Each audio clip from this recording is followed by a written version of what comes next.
Good evening, Trilogy Nation.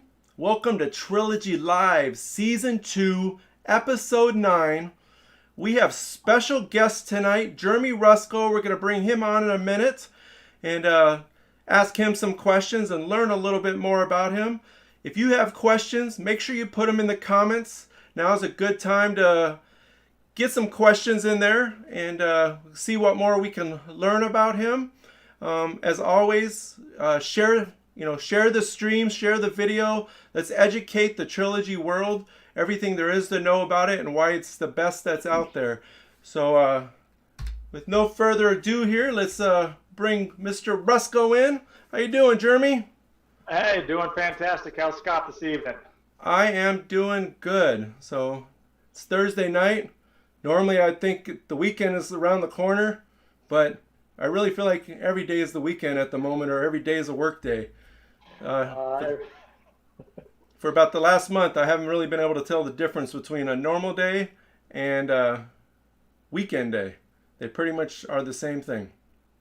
Agreed. The interesting thing, I thought the days would be feeling like they were going to be working from home, only being able to work from home for several weeks now. I thought the days would maybe just seem to drag on, but man, they have been flying by. Lots happening in the disc golf world. Yep, it's even with the world stopping, it seems like there's still a lot going on. There's a lot to talk about and a lot to see, and so all right. Well, I don't want to talk too much about the COVID stuff, but I do want to kind of get into, because I think you have a little bit of an interesting story. Is the week that this all started, you went on vacation to Florida. And from a DynamicDiscs perspective, as in from the behind the scenes, that was definitely very interesting, because I know you like to ultimately either be hands-on or at least be eyes distance away of knowing what's going on. And you had to kind of make some important decisions and get things going from a couple thousand miles away. How was that? Well, it was interesting. It was definitely not planned, as nothing was planned for anybody in this time period. But it was a really interesting trip. It actually, so my wife and I were going to Tampa, Florida to catch the last 6 games of the New York Yankees spring training, and we were just really looking forward to that. And it was seriously just as I was leaving town to pick her up from work where MLB had got canceled. They canceled the season, and so we were like, man, should we even go? And since we had the place reserved, and we're really just looking forward to getting some sunshine and some warm weather, we decided to go ahead and make the trip. And it was that next morning. We slept overnight in Tennessee, and that next morning I got a text message from Joe Shargaloff at the PDGA saying you got time to talk, and I was like, oh man. And I knew what was coming, and it was Joe saying, hey, we're getting ready to shut down PDGA sanctioned events for a while, including the Waco Annual Charity Open, which was the Disc Golf Pro Tour event happening at the time. And ultimately we're going to need to cancel things all the way through. He said he was actually at that point, it was so early, we were trying to decide whether we should be optimistic about being able to get past this quickly or not, and whether the Glass Blown Open should maybe be the first disc golf event when we all came back. And ultimately we made the decision that no, this needs to be done all the way through April at that point. And that was pretty heartbreaking, and I kind of thought it was coming, and I think almost everybody to a certain degree knew this stuff might have been coming, but it was, the reality sank in at that point. And so and then at that point it was a bunch of calls wondering whether we should be working and not be working, and whether everybody's going to be working from home. And I spent a lot of time on the phone with the staff at DynamicDiscs, and especially Doug, who was and still is working at the warehouse as our HR director. And today we've got, and at that point in time, we sent everybody that could work from home in an office, we sent them home to bunker down, I guess you'd say, and stay in place. And so we've got 21 people in Emporia alone who are working from home. And vacation was good, but there was plenty of communication as it was an uncertain time for not only me and DynamicDiscs, but for everybody. That's everybody. It's some interesting times, and we still probably got a long way to go. When I was in Vegas and So. when I was in Vegas and Arizona, we saw it coming, but we had no idea the extent that it was going. I mean, we joked about it just because of the name Corona. We had a lot of jokes inside jokes about that, but never would I have thought, even at that time, that this was going to come. Yeah. So, all right. Well, let's. Do you have anything else on that? Oh, yeah. I mean, once we were there for 10 days, 12 days, something like that. And then, coming back home, we decided to drive all 19 hours straight through. Obviously, at that point, the situation was a lot more serious, I guess we'll say. And drove all the way through, only to get in self-quarantine mode for 2 weeks in our own house, just to, do the right thing there and respect that. And here we are a couple weeks later. We're all working from home. Interesting times. Well, I've been working from home for years, and I miss coming to work in Emporia, or even my tournaments or the various things around. It's just I never realized how much I needed that separation between behind the computer and outside. So, but all right, let's shift to something a little more positive. Sure. So, I'm going to ask, and I know a lot of people, you've said this story many a times and it's been published, but for all the new people who are watching, we'll get it down on video one more time here. Let everybody know kind of how you got started disc golfing.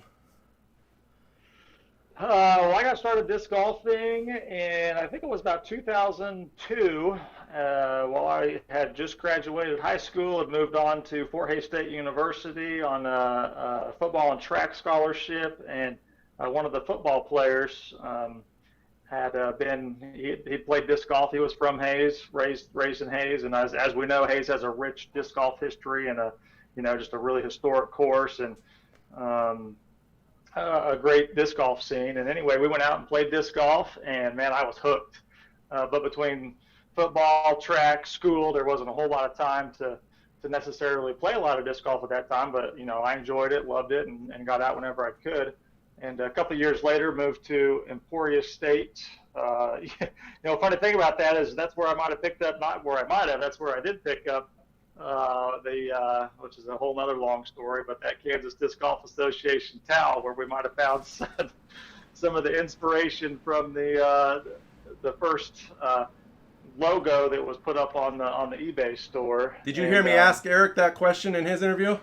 No, I didn't. Oh, yeah, I asked him about it, how you ended up getting that, because I told him that's ultimately how I met you. It's because I was in England, and I saw you using that logo, and of course I didn't know you, but I knew Eric. And I had to reach out to Eric to find out who this guy was using this logo, and he told me it was you, and I left it alone at that point. But yeah, it's kind of funny how that worked out. Yeah, for sure. So anyway, moved over to a couple of years later, decided to transfer over to Emporia State University, where I had some good friends here as well, and really got hooked on disc golf. Emporia had, in some regards, or a lot of regards, had an even better disc golf scene with some additional courses, and of course had Eric McCabe in town, who was really doing a lot of stuff to help push the sport forward, and ultimately decided to start DynamicDiscs as a college hobby with an eBay store, where I bought 100 discs from Discraft and put them up on eBay, and sold the disc the first week and a disc the second week, and then that turned into 2 discs a week, and 2 turned into 4, and 4 turned into 10, and 10 turned to 20, and then we graduated. So fun times. Did you always have a business mindset? I mean, prior to you even buying those 100 discs from Discraft and you putting them out on eBay, do you have any history before that of being entrepreneurial or some type of business mindset? Yeah, for whatever reason, I think I just always had that from growing up to, I remember like in in middle school, I was buying gum and candy and snacks and putting them in my locker and letting those be available for people that wanted to get some, in between classroom break snacks. And then got into actually my first real bulk experience on funding my hobby.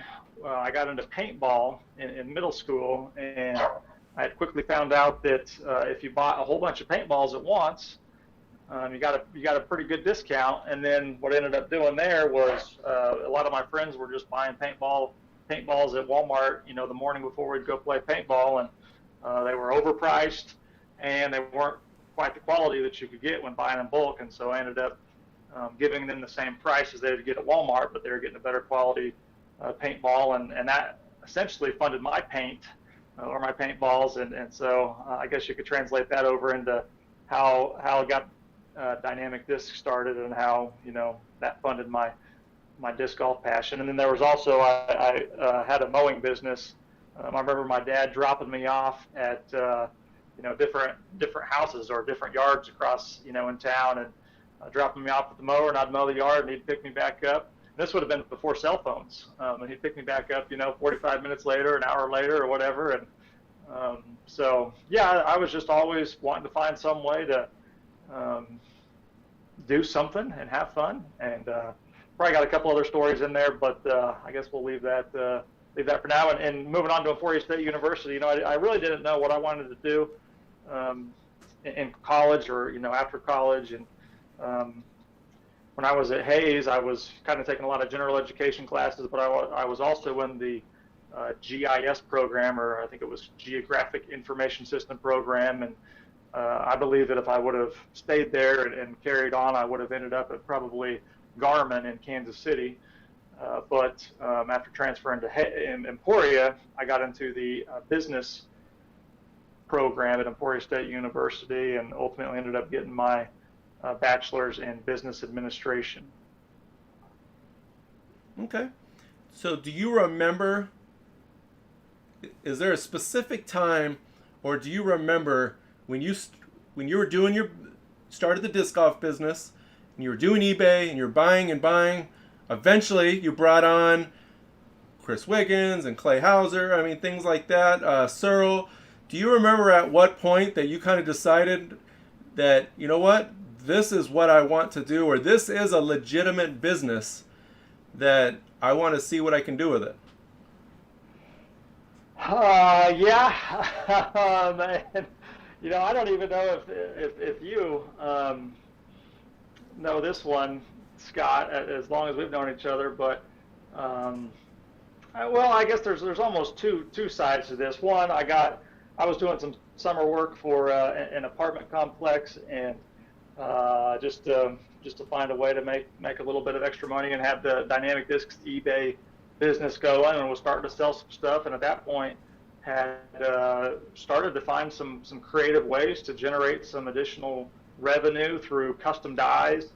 And that was really where the DynamicDiscs, I think we took that next level, was with the custom dies. And I ended up getting fired from there. It was on a Friday, and I was just coming back from lunch, and ended up saying I didn't need to come back. And that one hit me pretty hard, and that was a pretty interesting period of time in my life where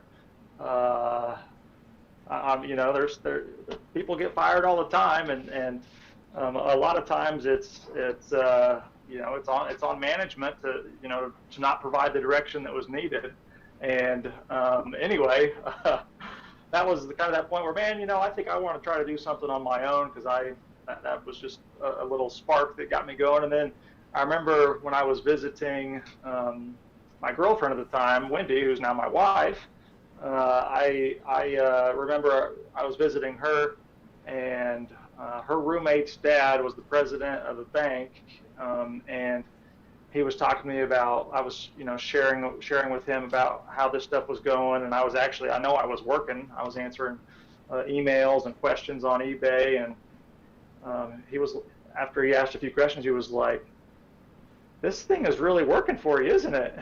And he's like, this might be your career. And I was like, yeah, I don't know about this. I don't know if we're getting there yet. And at that point, I think that was when I was substitute teaching. I had graduated college and was substitute teaching and doing the eBay dynamic disc business. And anyway, after that set in for a minute, I was like, you know what, this very well might turn into something. And then in, I think it was 2007, 2008, my parents trademarked. They told me, oh, you need to get the logo trademarked. It's, and I was like, oh no, shoot, no, this isn't. This is too much money to spend, because it was like $1,000 to get a trademark or whatever. And anyway, they ended up surprising me for my birthday, getting the DynamicDiscs logo trademarked, and I think that was when it was like, okay, yeah, this is probably going to be doing this for a long time. And here we are today, 2020, in lockdown, and still loving every minute of it. 15 years later. Woo! Yep, and I think that was 2005, and kind of going back to the towel story, it was probably 2005, because I came home from England at the very beginning of 2006. So, yeah. Do you remember what made you decide on dynamic discs? So, for whatever reason, I wanted it to be Discs. The word, something with a D, to start with a D, and discs. And I told Wendy, I said, hey, want to start this eBay business, which was just going to be a little tiny, small hobby, and told her what I was thinking, and I told my parents, and Wendy came back with dynamic discs, and I was like, hey, that sounds pretty good. And you got to keep in mind, at this point, I was just a few months really into even really knowing a whole lot about disc golf. I mean, I played at Hayes, but of course never really looked anything up. I don't even think YouTube was a thing back in 2002, and even in 2005. And anyway, I searched DynamicDiscs.com. There was no website. I searched Dynamic Discs, and the only thing that I had found was something about Dynamic Discs, now Destiny Discs. And the Dynamic Discs had changed its name to Destiny Discs, and I, had no backstory or no history. Couldn't find anything that was Dynamic Discs, and so decided to go with Dynamic Discs. And a year later or so, there was some controversy on Dynamic Discs and whether that was the previous Dynamic Discs that was started in like 1978, I think. Which was then Destiny Discs, and then maybe went back to Dynamic Discs. But here we are today. We're still Dynamic Discs, and that's that. Real quick, Jeremy, everybody on the board, I see you asking the questions. I'm going to get to those questions. I don't want anybody to think I'm ignoring you. I just don't want to interrupt the flow of my initial questions that I have for Jeremy. So hang tight, listen to Jeremy's stories, and I'll get to your questions here shortly. So, all right, so now you've got DD, you've got it built up, you've built it into a business, you've gone from your basement, your attic, to your basement, right? Were you in an attic? Yep. Yeah, an attic. Yep. The basement, then you went to a couple different stores and you started building it up. At that time, you were doing a lot of exclusive runs with Discraft. You were doing your own line of shirts or new own apparel. You were doing discs on many molds, Innova, Gateway, Discraft, and you had a sponsored team. But you were doing a lot of exclusivity stuff with Discraft, where you're having, I don't remember your numbers, but you had to buy like 1,000 of a mold or something to that degree. Yep. What made you kind of go the next step from there? I really want to know the story behind how going from that to Latitude.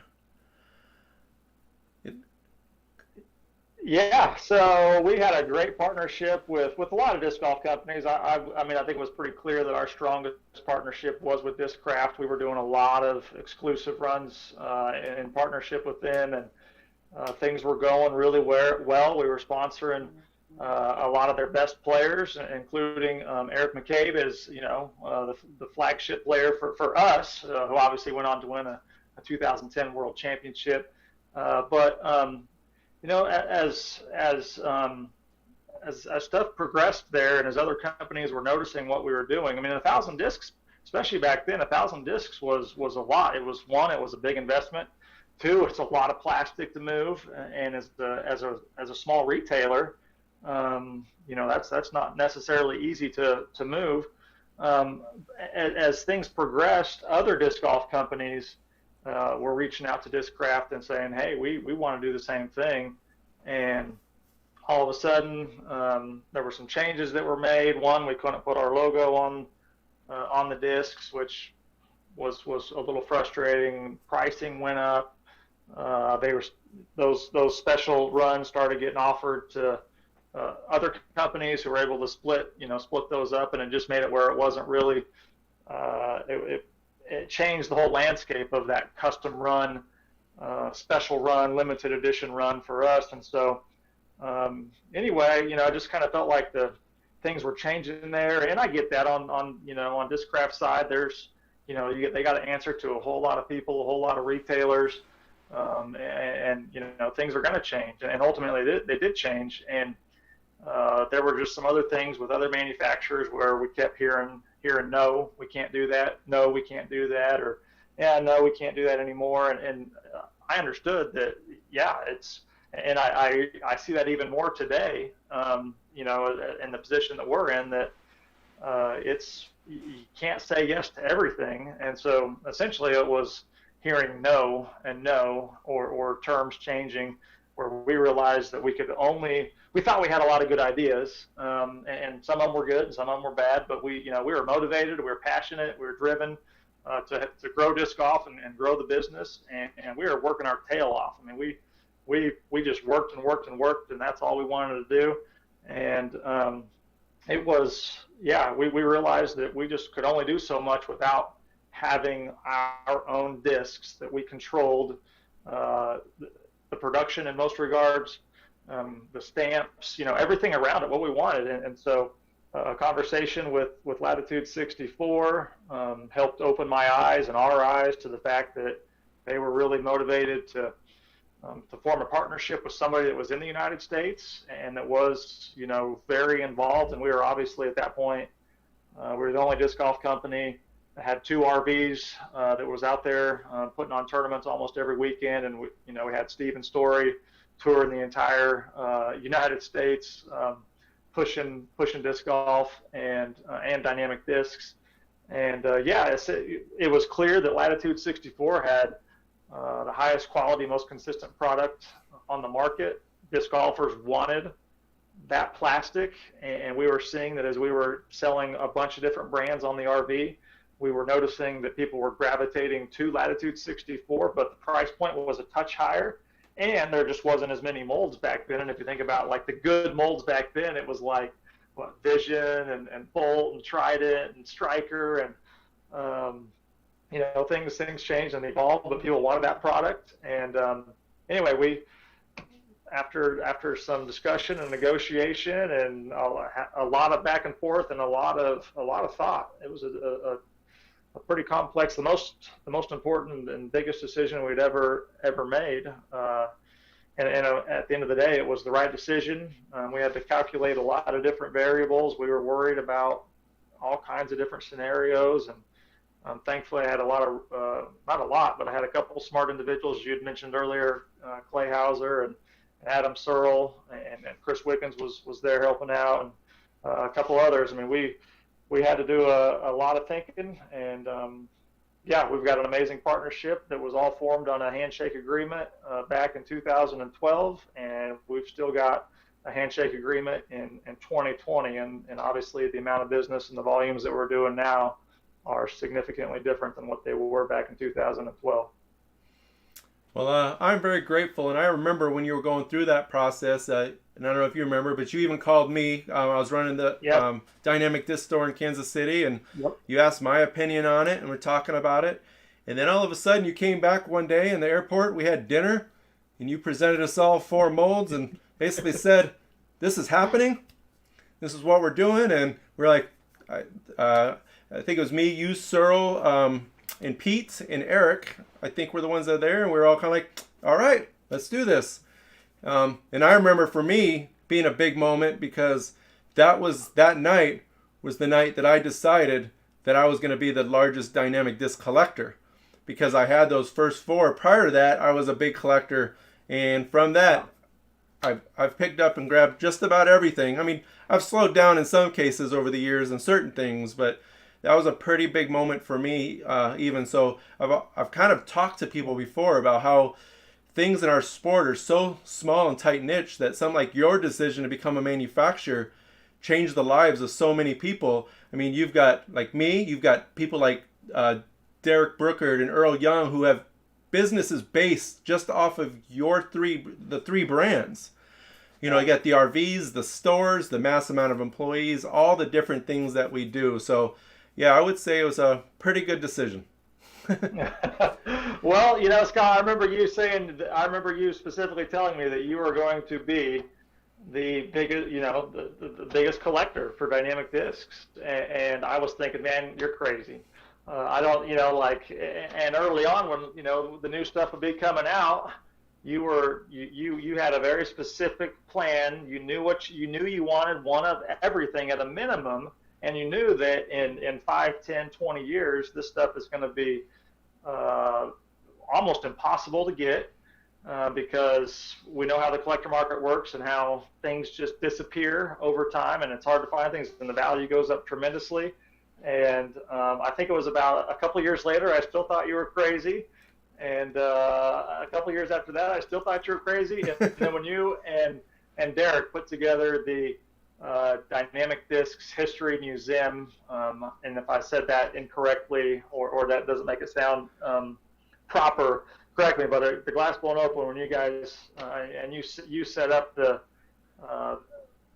history of dynamic discs with plastic, it was pretty incredible to see. And I've joked with you along the years that I am going to lease back your collection for the Dynamic Discs Hall of Fame that you can actually see in Emporia, not just locked up in Scott's basement and hidden corners and nooks and crannies. But smart choice, good investment.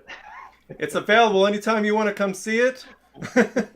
So no, yeah, the collector exhibit that both me and Derek did, I mean, even that, I was already a really big collector, and Derek kind of dabbled in a lot of things, and he was a big collector at that point. But even that exhibit is, now we're both, you know, probably pretty equal in those collectors, but both of us are very passionate about every angle of the dynamic disc collection to show it off. So, but all right, so you went to Latitude. Now, what I don't remember as much is, like I said, I remember you were Innova, Gateway, Discraft. Were you doing very much business with Latitude 64 at that time to have that relationship, or was it just kind of just something that kind of progressed from a different angle rather than retail sales? Well, it progressed pretty quickly. I mean, essentially, you know, we'd buy a couple boxes of Latitude 64 discs. Of course, it would take a long time to get over, and it always felt kind of weird ordering internationally at that point. And as the demand for it kept growing, obviously the relationship kept getting stronger. And I actually remember, you know, so there's a 7-hour time difference. I remember talking to Sponte was the one that I would almost always talk to. He had the best English, and he was the most friendly, I guess you would say, of the 4 owners at Latitude 60. Well, Thomas, of course, is super friendly, but Thomas is scared to talk on the phone to most people, especially back then. And anyway, I remember having conversations with them at 10, 11, 12 o'clock at night, as I would be downstairs in the basement working still, and you know, they'd be like, "Man, what are you still doing working?" And you know, they were just getting up in the morning. It'd be 5, 6, 7 o'clock in the morning over there. And anyway, yeah, just as things continued to pick up in popularity for Latitude 64, and then WestsideDiscs came along and had the King was one of the really first really popular ones, and well, about first ones, but one that really picked up in popularity. And yeah, it was, people wanted the product, and we wanted to get our hands on as much of it as we could. And we saw what the disc golfers seemed to be attracted to and wanting, and we were happy to jump on board with that. All right. So that was something I didn't even know. I had never asked. So now that you became a manufacturer, you made that step. Now, something I think a lot of people are curious about, and I think we probably have maybe talked about this before in the past, but I don't remember if all these details. But one, how did you decide on the judicial system as a theme? I feel like there has to be something there, because it was so, yeah. I feel like different than what all the other manufacturers were doing, but also you had to be different than the other manufacturers. Yeah, absolutely. So there was a lot of thought, a lot of discussion. I actually wish we at that point we were using a discussion board that I don't even know if it's even still around anymore. That was kind of that time in technology, late 2012 or mid 2012, kind of late, where anyway, we were trying to decide the names and the plastic names and the mold names, and I remember there was, some certain ideas and some, that we had a good, back in 2012 while there was a lot of discs out there was not nearly the number of discs that we have out today, and just as a whole, as all of disc golf. And so anyway, there was, Judge, which seems like a good name, and sure enough, I think it's a great name. There was Trespass. I think there was Escape on the list, and Fugitive, and a couple others. And then there was, some other names that were probably over 100 names that we were like, hey, these are good, but those kind of set into a bucket. And then my good friend, who you're also friends with, super nice guy, Chris Tyler. He was just early into opening his own business, Wheat State Wine Company in Winfield, Kansas, and I had got a newsletter from him with one of his newest wine that he was coming out with, and it was called the Trespass. And when I saw that newsletter and I saw Trespass and I saw it had a gun on it, that just, like, for whatever reason, boom, that just clicked. Like, Trespasses, that's, boom, we're going there. And Judge just sat in, and Escape and Fugitive, and essentially those 4 discs were, the first 4 discs that we came out with. And we went, we had a list of, we went through it all, and we said, hey, man, we got a whole line of additional discs that can follow. And looking at where we're at today, we've been able to utilize almost all of those names, but there were a couple that, as there's so many discs that are being PDGA approved now, and so many new disc golf companies that are coming out, some of those names got snagged up, unfortunately not by us, but by some others. And so we've missed out on a couple of names, but by and large, we've been able to get most of those. And that was really the moment behind. And other than the motivation behind that, there really wasn't, other than we thought those names were cool. We thought there was a bunch of other cool names down the line. And Chris Tyler was an incredible supporter of DynamicDiscs and disc golf in general. He Glass Blown Open, $1,000 sponsorship, no big deal. He was happy to help out. Next year, $1,000 sponsorship. He was always given to disc golf in every disc golf tournament in Kansas almost. If Chris Tyler was there, he was helping out to sponsor. And so that was the connection. And actually, the last couple of years, we've done a partnership with Chris Tyler and Wheat State Wine Company for the Glass Blown Open, and there's been a couple different wines that have been released for the Glass Blown Open. So it's been pretty cool to do that. Have you ever released a disc name that even to this day you just shake your head at, like, I can't believe we chose that name? No, I don't think so. I will say that the one that I had the most emotional struggle with was the Felon.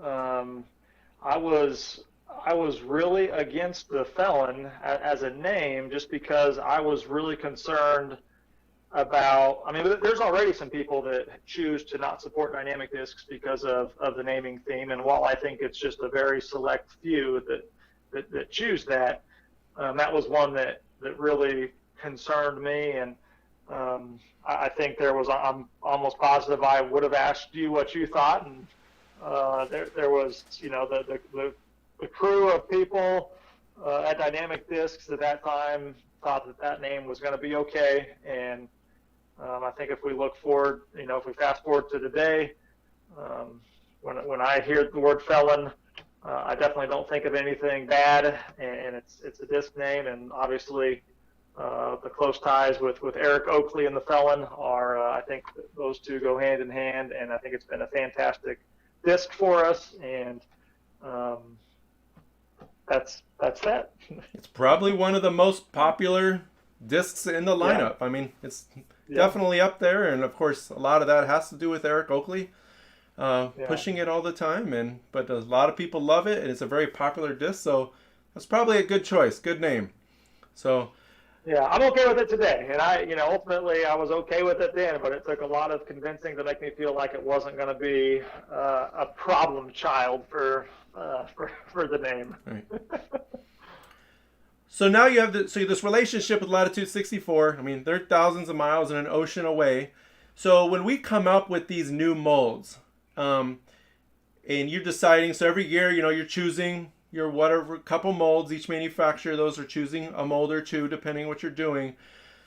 How do you know what mold you're going to choose? And do you have any say in the actual flight characteristics of what you want out of that? Yeah, absolutely. I mean, ultimately, at first when we introduced the disc line, we wanted to make sure that we had a putter. We wanted to make sure we didn't come out with just like one disc or two discs. We wanted to make sure that we could at least get a disc in every category, and that was a putter, a mid-range, a fairway driver, and a distance driver. And the mid-range that we wanted at that time was really the EMAC Truth of, the EMAC Truth today. Unfortunately, it was the Fugitive. The Fugitive is we'll say, a collector item. Maybe there will be a limited edition run of the Fugitive revived at some point. But we know that we listen to feedback. We listen to what not only our team players want, but our fans and our followers and our customers of what are we missing. And obviously, there were a whole lot more gaps years ago than there are right now, and we make very calculated decisions in terms of what we think we need, and again, that need is from the feedback from everybody, and then we report to Latitude 64. Here's what we're looking for, and that can be all over the board in terms of, well, let's take the Sergeant for this year. Working on the Sergeant was, hey, Thomas, we want a slightly, the Getaway came out, and the Getaway has been an incredible fairway driver that, for most people, flies as far as a distance driver. And based on some feedback, we knew that the next progression for that would be a slightly faster, slightly more overstable fairway driver that maybe is, there it's kind of a distance driver, but it's a fairway driver. Anyway, we report to Thomas that we want it to feel like this, we want it to fly like this, and Thomas goes to work on his computer, and he's had obviously years of experience of this, and he then, after some point in time, comes back and sends us a 3D rendering with some different information on there.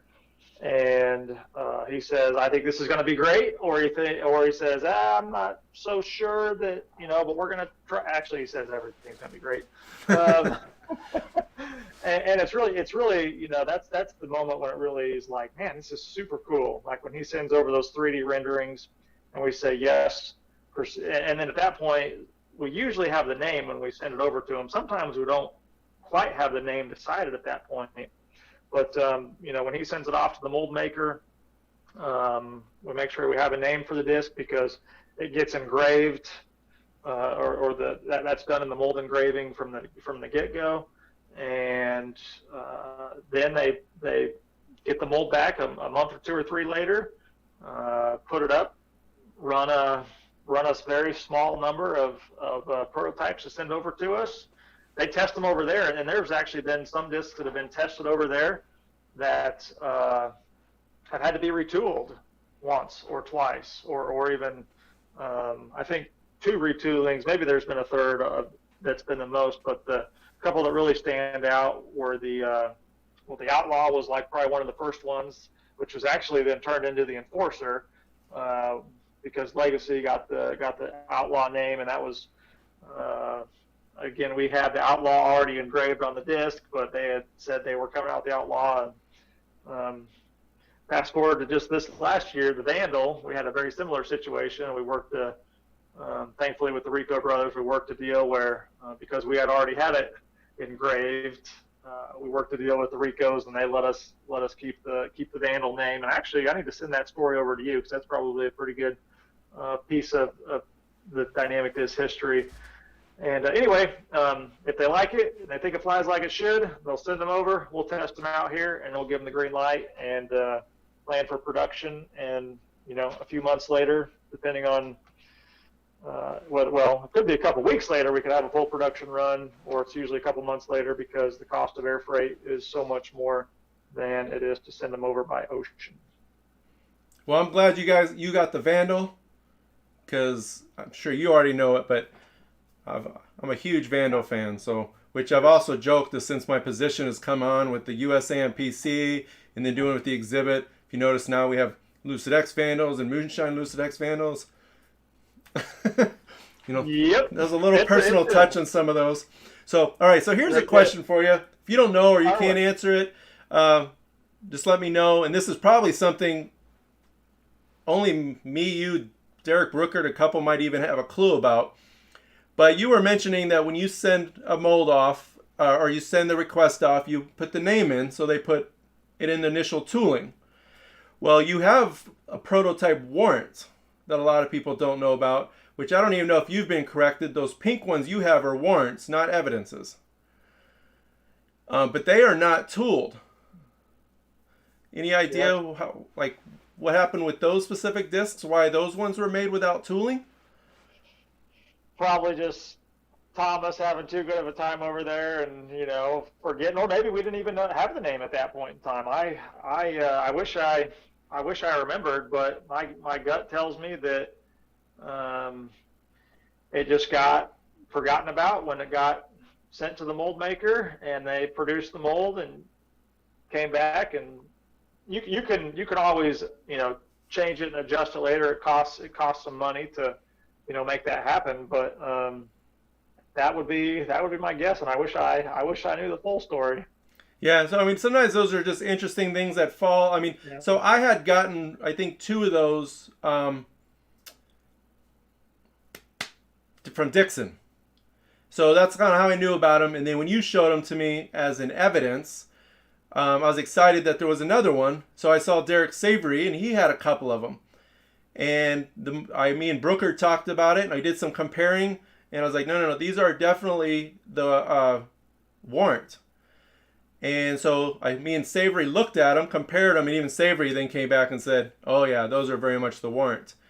And it's just one of those things, like, I know we, as kind of what I always say, like a self-appointed historian for DynamicDiscs, those are things that kind of happened. I was like, I really wish I knew more story behind it. And it's funny because I asked, and I have never asked you that specific question, but there have been many things I've asked or wondered about. And even I have a line of communication with Tomas, and even he doesn't always know. He's just like, I don't really know. That just happened. Yeah, some things just happen so fast, and you think you'll remember what or why or how or when, and man, we all know time flies, especially when you're having fun.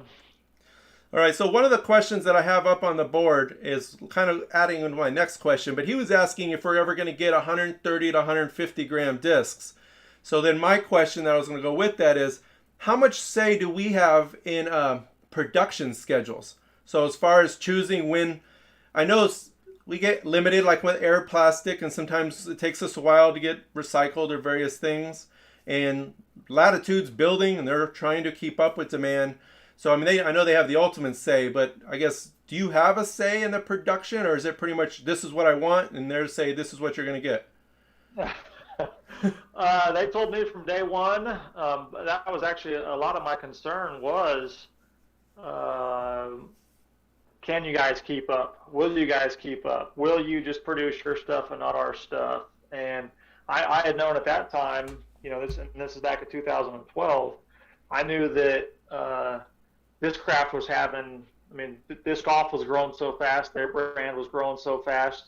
They were producing for DGA. I had come to that they weren't able to keep up with all of DGA's production needs, is what it sounded like, or it was never a high priority for them. Maybe they could keep up, but it wasn't a high priority. And I think even with Innova producing Millennium, and at that point Discmania as well, it didn't seem like there was the focus on those brands, which is normal. Obviously, that's what you could and should expect. And Latitude 64 assured me, if you need it, if you're selling it, we will make it, and if you ask for it, we will make it. And up to this day, they absolutely have delivered on that. We have, in almost all regards, it feels like we have full control of the production schedule. And of course, they're the ones that are actually doing it, but we tell them what we need. We all know the United States market is the biggest disc golf market, so they want what, at the end of the day, while they want their brand to be as relevant as possible, they also understand that they're a production facility, and the best way to maximize your production and your profits is by making sure that you're producing what's selling and what's in the highest demand. And they've done an incredible job for us. We've been very fortunate to partner up with them, and even to this day, even with them adding on the production of just a little portion for Discmania, they've lived up to their word, and they're doing a great job. And there's some things that you could say that we thought we'd have by now, or we should have by now. Drift plastic is one that just is continuing to just drift away, it seems like, and then we come back. But I don't think a lot of people understand, like, there's other things that are more important in most regards that to have be produced and put on the shelves. And while we want everything, sometimes we gotta decide what is the most important. And the drift challenge has been the quality of the plastic and the weight of the plastic. And I do believe that we will have something in the near future, as we're it seems like we get back to going, we sample something, and then we realize that there's something else that needs to take priority, and things get pushed aside. But I do know there's some new things in the works right now. We've Latitude 64 has got a great production facility that is, in a lot of regards, it's a very environmentally friendly, eco-friendly, green production facility, and they're even taking additional measures and steps to produce some different plastics that align with that sustainability model. And I'm looking forward to seeing some stuff here pretty soon. Okay. So because there's that production, and you have any thoughts on manufacturing in-house? And I don't mean to manufacture as like the full line, but maybe even just to help take off some of that pressure.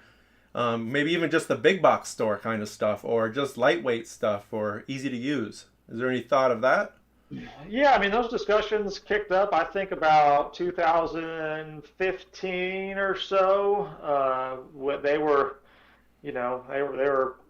buying new machines left and right, having a tough time keeping up. But they, in all regards, and a lot of regards, they were keeping up, or they were keeping up the best that the business growth could really allow. I mean, you can grow yourself out of business, and we were at the brink of growing ourselves out of business. Both companies, just it's unsustainable to keep growing so quickly without large investors and big companies and things like that. But those discussions started at one point. I think it was in 2018. I fully expected that we would have something set up over here, and we kind of cooled the jets a little bit. And I've come to realize that production is a whole nother monster to take on, and Latitude 64, in my opinion, is that they are the experts at it. They've got, I think, the best, the most automated production facility, the cleanest facility, and they've got the experience, and it is absolutely worth partnering with somebody that knows what they're doing. Now, of course, there are challenges, the time in transit, the duties and taxes, it all adds up. And when you need something, the quickest we can usually get something is in about 5 to 7 days, and that's sometimes costly to do. And if we do set up production over here, it'll be in full partnership with Latitude 64 because they're the experts, and the made in Sweden version needs to be exactly the same as the made in the USA version. And I don't know whether we'll ever get to that point, but it would be foolish to not think that if we continue to grow and that disc golf continues to grow, and I'm certain it's going to continue to grow, who knows how long they can keep up with it over there, and or that it just wouldn't make sense to have something over here. Well, I'm really happy to hear you say that, even if that is a consideration, that consideration will only be done as a partnership with Latitude, because I agree with you. I think they're very good at it. I love what they've done. And honestly, I love the brand of everything we've built. It wouldn't be the same if there was ever a separation. And I think one of the things that we built, I got a whole podcast here built off of that concept of having that family and that relationship. So, all right. So what is next for DynamicDiscs? Is there anything that you can share that maybe it's not even set in stone, but that's on the horizon of things that you might want to be doing or looking into? Yeah, fun question. I wish you would have given me a heads up on this so I could have thought a little bit about it, but or a heads up on any of the questions. Note to self. Yeah, there's actually, I think we've all got to get over the coronavirus situation that we're in today. And man, I tell you what, if you've been impacted by that, it's this is a tough and trying time for everybody. And I tell you, the business owners that are out there and all the employees that are, either one already been laid off or furloughed, it's a tough time. And I feel very fortunate that we're able to continue to operate here in Emporia with the skeleton crew and with everybody working from home. And it's exciting to see that disc golf appears to be growing at this time. It seems like people are, one of the few things that you can do is walk around outside, and a lot of people are seeming like they're wanting to throw discs when they're out there walking. And there's, some people think that's a great thing, some people don't, and ultimately it's a personal decision on what people do when they go outside. And anyway, some of the things that we've been working on are actually pretty exciting. So we've been, some of the biggest challenges we've had as a business are, it seems like there's never enough space.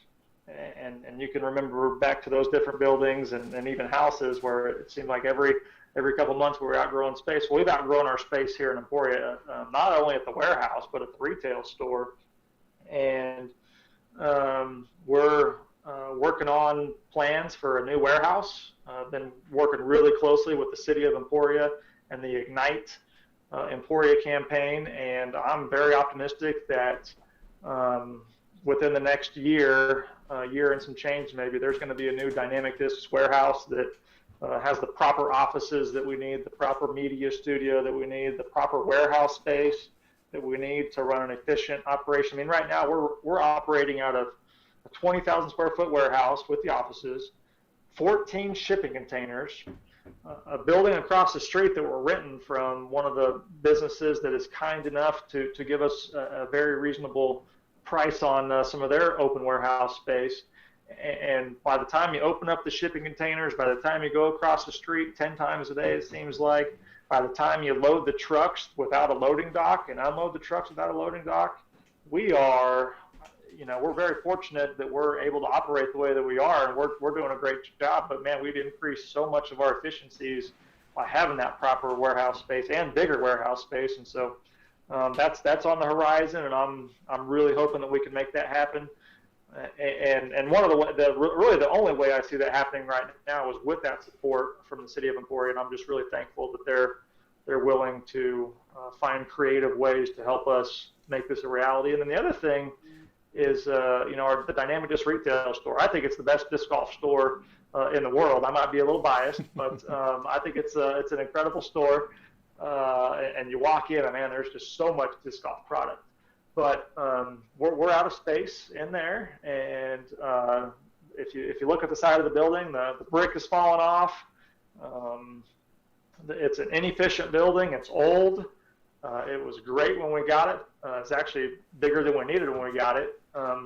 Anyway, got some exciting plans and discussions that are in the works to potentially open up a new retail store across the street that would also maybe include either some businesses that could be on the side, maybe some living quarters or lodging type stuff up top. And so I'll share more about that when I'm able to share. There's another individual that working with the landowner for that, and so that'd be two really exciting things if we got a new warehouse and got a new retail store. Can't promise any of them, but I am wishfully thinking and spending some time, effort, and energy to see if we can make that a reality. Always working on something. It's always working on something. So, all right, well, let's start getting you winded down. But first, okay. I want to go to the board and ask some questions. Hey, yeah, and a quick shout out to everybody who's paying attention, watching. I tell you what, we've got the best support network, the best fans, the best team. And we wouldn't be where we are today without this collective family. I think we've got the most incredible disc golf family that's out there, and I'm sad to not be able to see a lot of you guys during Glassbone Open, because I know that's the big family reunion for all of us, or for a lot of us. But appreciate all you guys do, and appreciate all the support, and look forward to seeing you guys sometime soon. That's not on a video screen. Well, I know I can speak on behalf of all the fans, and very thankful for you and everything that you've done, kind of building it up and getting a lot of the right people in the right place to get DynamicDiscs where it is, and bringing on that partnership with Latitude and Westside. And I know we're all excited to see what the future brings. So thanks for being a part of that. Thanks for being a part of that, Scott. I couldn't imagine anything else. Yeah, and right. Still a part of it. My gosh, we just keep throwing it into the fire. You throw yourself into the fire. I can't go. I don't know how to leave. So, all right, we're going to go to the board. I'm not sure a couple of these questions, whether you can answer from home anyways. But Rising Am Disc Golf is asking, do you know when the stock stamp Lucid Vandals are coming? Stock stamp Lucid Vandals. I don't even know the answer to that, and I'm probably the one watching that. Yeah, that's you know what? Didn't we talk about this a couple weeks ago, Scott? Like, why don't we have these yet? Yeah, and I've never got an answer whether they're on production. As far as I know, they're not.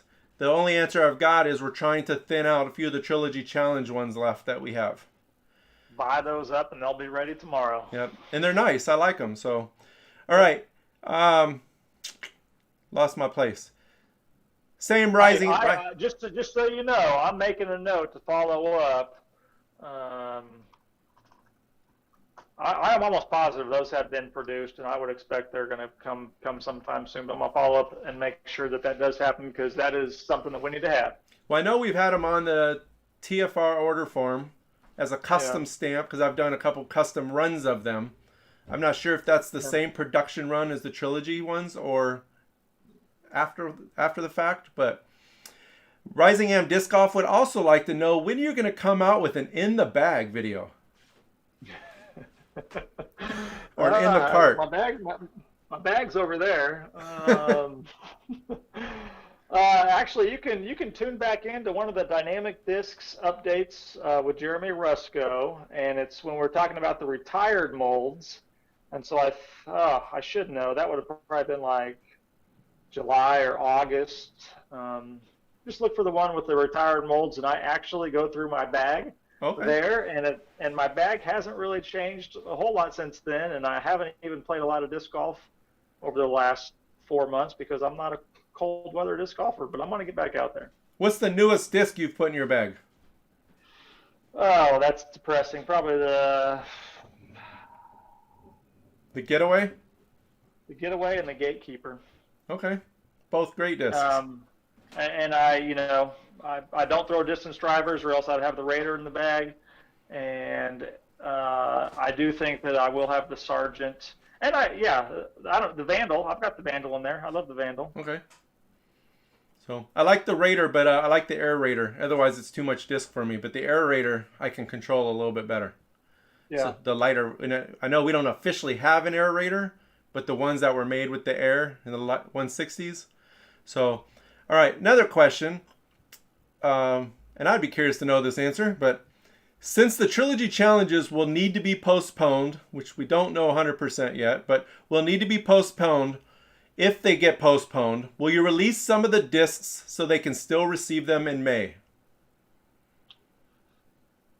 I think that we are talking about that on this coming Tuesday. There's just so much uncertainty for everybody, and I wish that we knew what was coming and when we could open things back up and when everybody's going to feel safe to get back out there again. Maybe part of me can see the Trilogy Challenge continuing on as it had initially been planned, and allowing the host or the tournament director to make the decision in terms of maybe it's going to be a flex start where it can only be you and a buddy that go and play. Maybe you just self-report your score, and there's random draw, random prizes. And I think that, and it sounds like the United States is probably going to open up state by state, and governors are probably going to make the decision as to, when things are good to go again. And part of me thinks that we're just going to keep it as it is, and it's going to be up to the tournament director. Trilogy Challenge is a long season the way that it already is, so there's all kinds of time to plan and adjust and audible in there, but I don't know the answer today, and I wish that I did, but I don't think any of us know what tomorrow is going to bring. No, and I asked that knowing it, and everybody who's listening and watching, I assure you, once DD has that information, they'll let you know, and I'll also let you know because I have a direct part to do with all that stuff, so I will be curious to see how that all works out. It really all has to do with Corona at this point and how quick the world opens back up. So a lot of people on the board saying hello. Looks like we've got hashtag bring fluid back. I've got a side deal for a proto felon.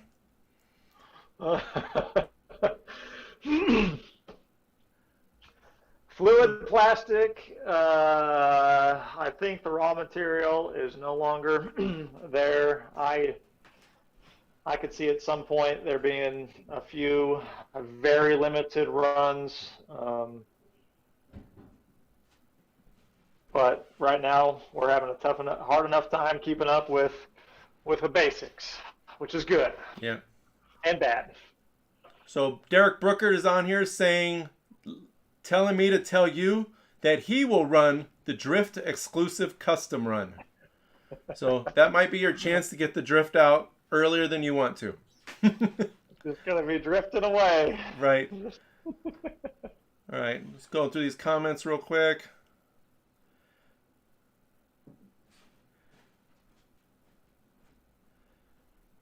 Latitude's the best in the business. DD. Darn right. They're wanting you to leak information that you're not telling people. Let's see. We got some new bags coming out, which you guys probably know, but we're getting back to the. We've got a really good thing going with the bag production, and when you look back to 2013, 2014.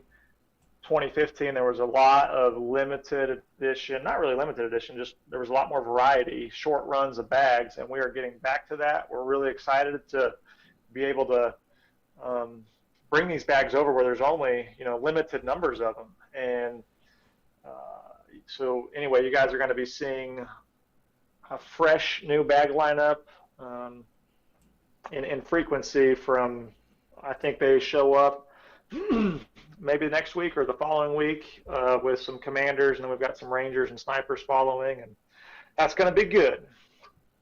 Max Garcia's on here congratulating you on being a future dad. Hey, thanks, Max, and thanks to the entire family, disc golf family, for I know I had a lot of people posting and saying congratulations on made that Instagram post. I'll say I must be out of the loop. What did I miss?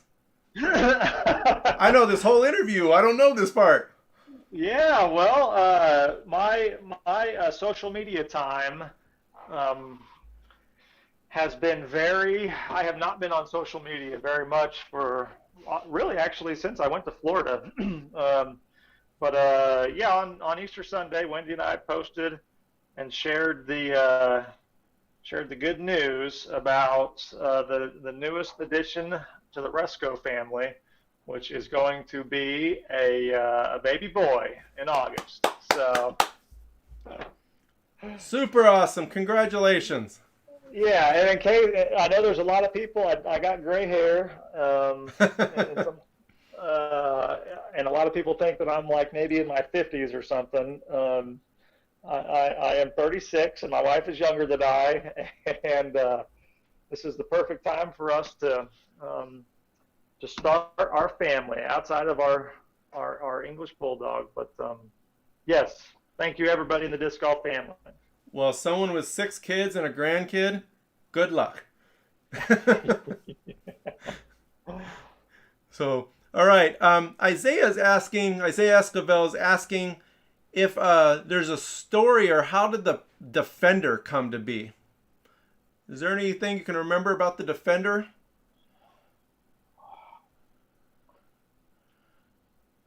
I feel like I should know this, or I do know this, and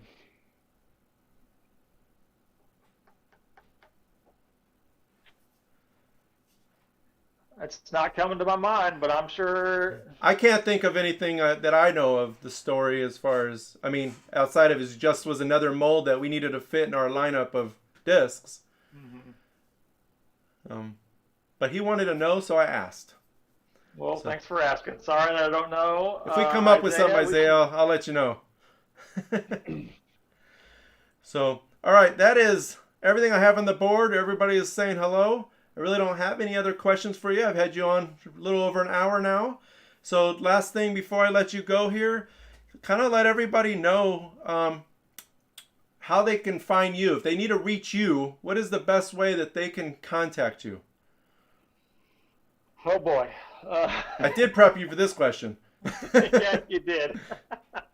I told you I didn't know what I was going to say. So, I am a sometimes in regards a hit and miss individual on being able to get a hold of. As I'm sure plenty of the people who have been on here, there's messages on Facebook or Instagram that you've reached out to me, and depending on the time of the day or the week or whatever, it's I may be really quick to get back to you, and I might not get to Instagram or Facebook for a week or two, and by that point they could be so far down that I forget it. And so sometimes a gentle nudge or a bump or whatever is good. But I'm actually pretty good at checking Facebook Messenger. I'm pretty good at checking Instagram. My email shouldn't be a whole lot of a surprise. You got probably 2 guesses: Jeremy at DynamicDiscs.com or Rusco at DynamicDiscs.com, and it is Rusco at DynamicDiscs.com. And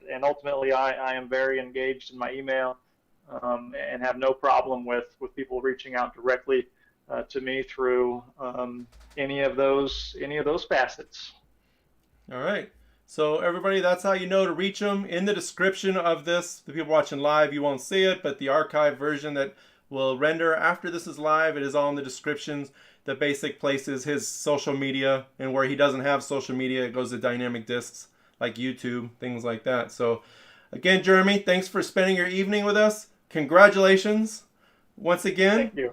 So, and I'll talk to you on Tuesday.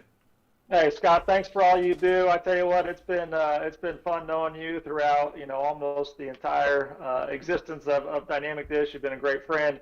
You've been a great partner. You've been the reason that we got a lot of stuff that in the works today, and especially the Kansas City store, which is, a really special time that, as our growth was happening.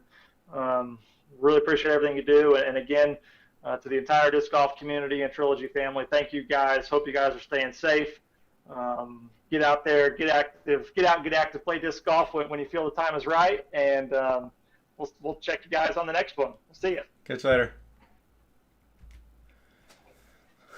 All right, guys, I appreciate it. I appreciate all the questions. Doing these videos or doing this broadcast, it means so much more when people are coming and asking questions, even if you're not asking questions, just the socializing.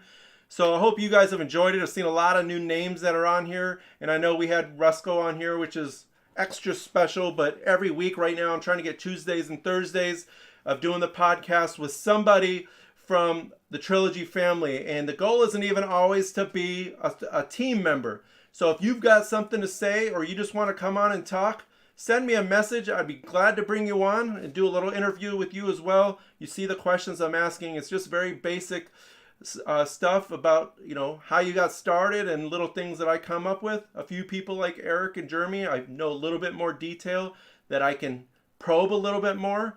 But if you want to come on, otherwise Tuesdays and Thursdays, 7 p.m. Central Standard Time, keep sharing, keep liking, subscribing, contributing down in those comments. Until next time, keep sharing the Trilogy love with the world. See ya.